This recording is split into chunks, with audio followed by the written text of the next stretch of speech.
Ya, halo teman-teman, kembali lagi di channel Angger Gaming. Pada kesempatan video kali ini saya ingin membagikan bagaimana caranya untuk men-setting permainan PES jika kita mengalami force close pada saat bermain game PES.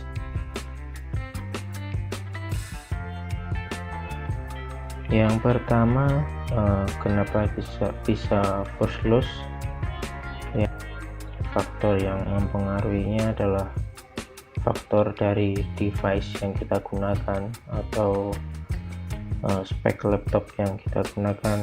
Kadang spek laptop tidak mumpuni atau masih di bawah dari spek minimum yang direkomendasikan untuk bermain PES, atau bisa juga karena adanya beberapa file yang crash sehingga tidak bisa dibuka dan membuat permainan menjadi keluar sendiri atau biasa kita katakan force close.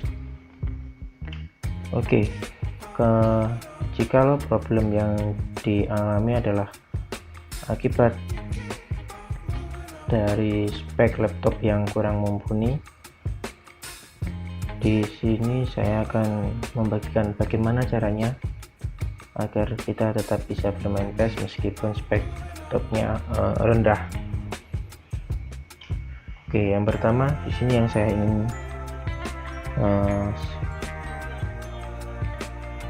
tunjukkan adalah spek laptop yang saya gunakan. Yang saya gunakan ini adalah laptop Asus tipe A450C dengan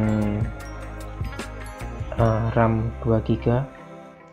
Lalu di laptop saya ini saya menggunakan tipe yang 32 bit operating sistemnya dan Windows 8. Tentu saja ini adalah spek yang sangat dikatakan cukup, namun sangat fresh sekali, atau ini adalah spek terendah dari yang diperlukan untuk bermain PES dari faktor RAM. Namun tentu saja di laptop spek yang rendah seperti laptop saya ini ada beberapa kekurangan.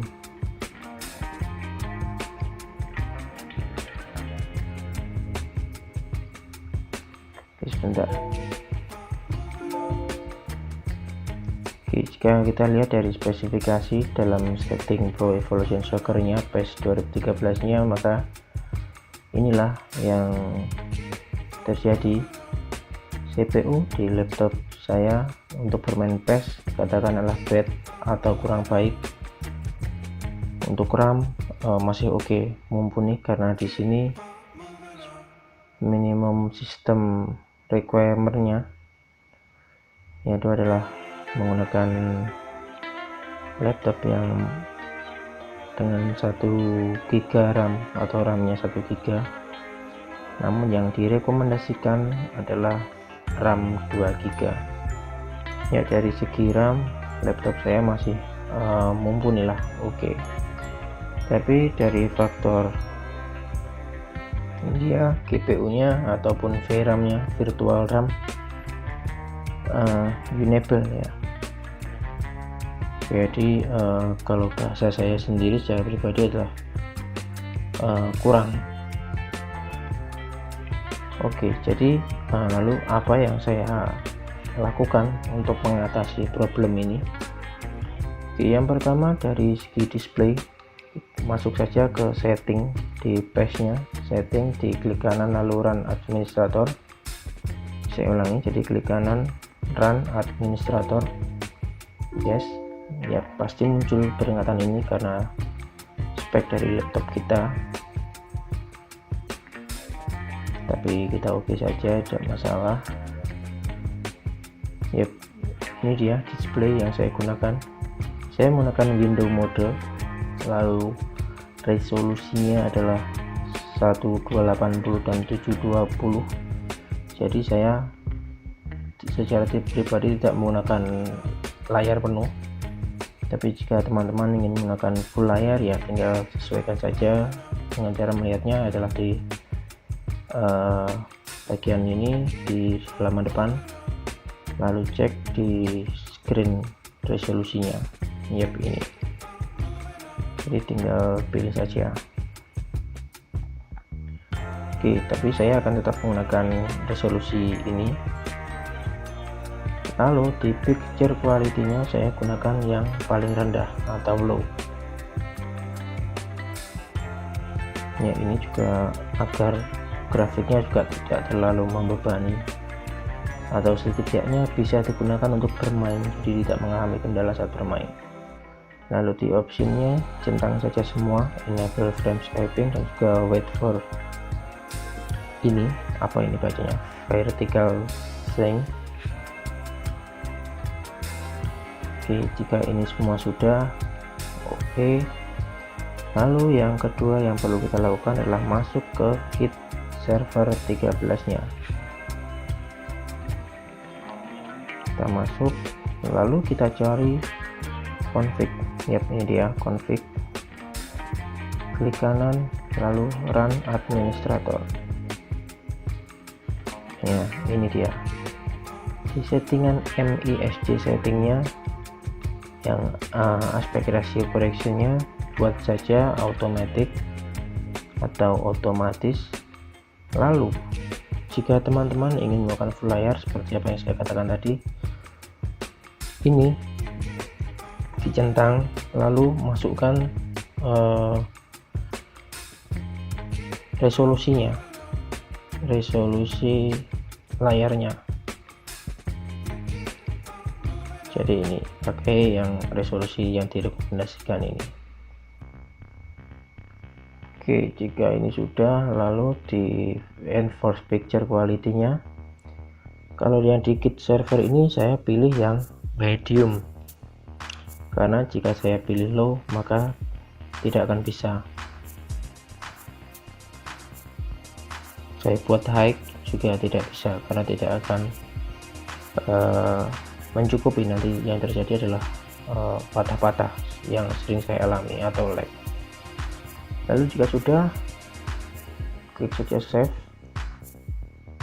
Lalu yang berikutnya adalah masuk ke LOD konfigurasi. Lalu di sini ini ada apa?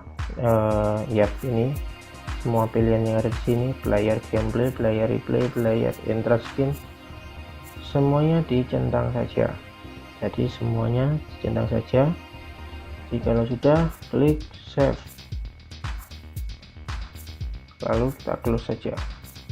Lalu langkah yang berikutnya,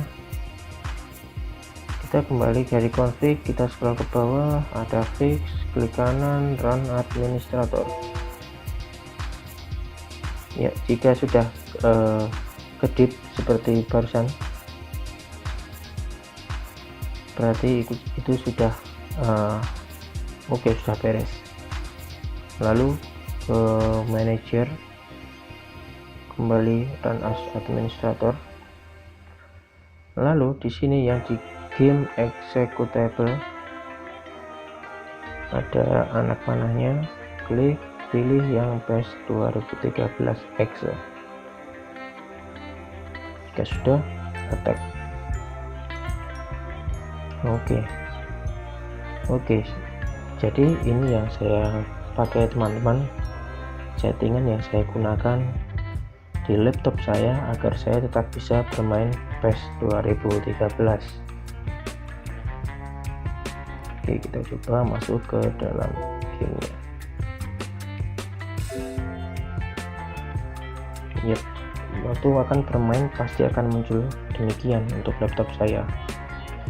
Ini adalah peringatan laptopnya, speknya kurang mumpuni, atau mungkin ada beberapa tidak bisa selancar kalau kita menggunakan spek yang besar. Tapi tidak masalah, kita klik ignore saja.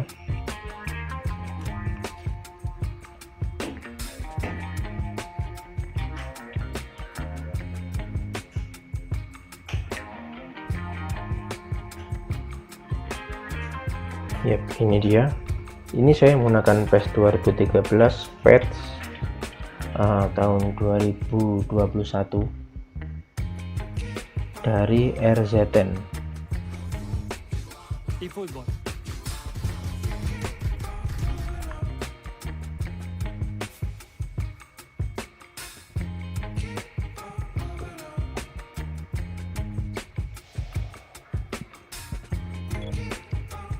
Ya, ini dia.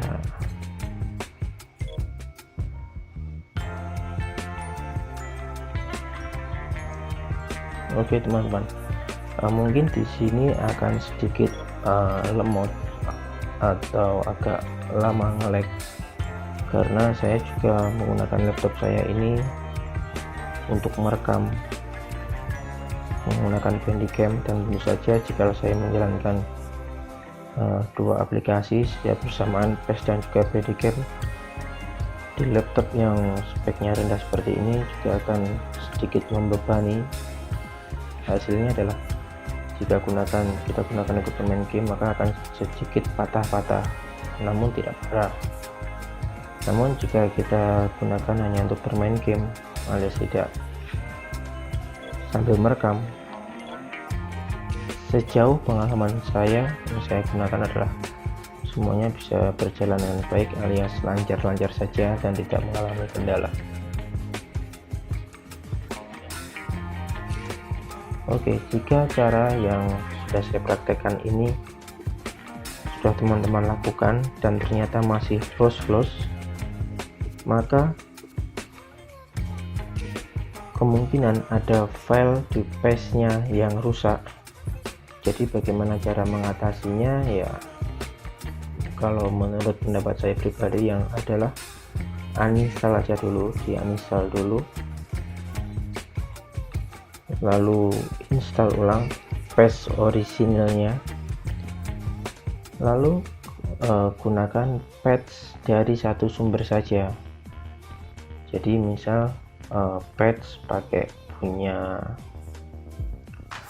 HD patch atau pakai punya RZN atau pakai punya sumber yang lainnya, maka jika ada pembaharuan seperti update transfer atau yang lainnya, maka gunakan juga pembaharuan yang dikeluarkan oleh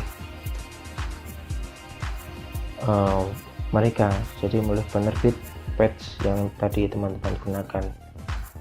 Misalkan patch dari RZN untuk update transfer dan lain-lain, juga lebih baik gunakan punya RZN. Karena jika teman-teman menggunakan patch bercampur, mungkin bisa saja tidak terjadi masalah, tapi sejauh pengalaman saya ada saja 1-2 hal yang akan tidak sinkron. Mungkin wajah pemainnya tidak sesuai, atau mungkin dari segi kostum ada yang tidak sesuai, mungkin ada kostumnya yang cuma abu-abu polos begitu saja. Oke teman-teman, sekian tutorial yang dapat saya sampaikan atau saya berikan. Mungkin kalau ada yang teman-teman ingin tanyakan, mungkin bisa sampaikan lewat kolom komentar.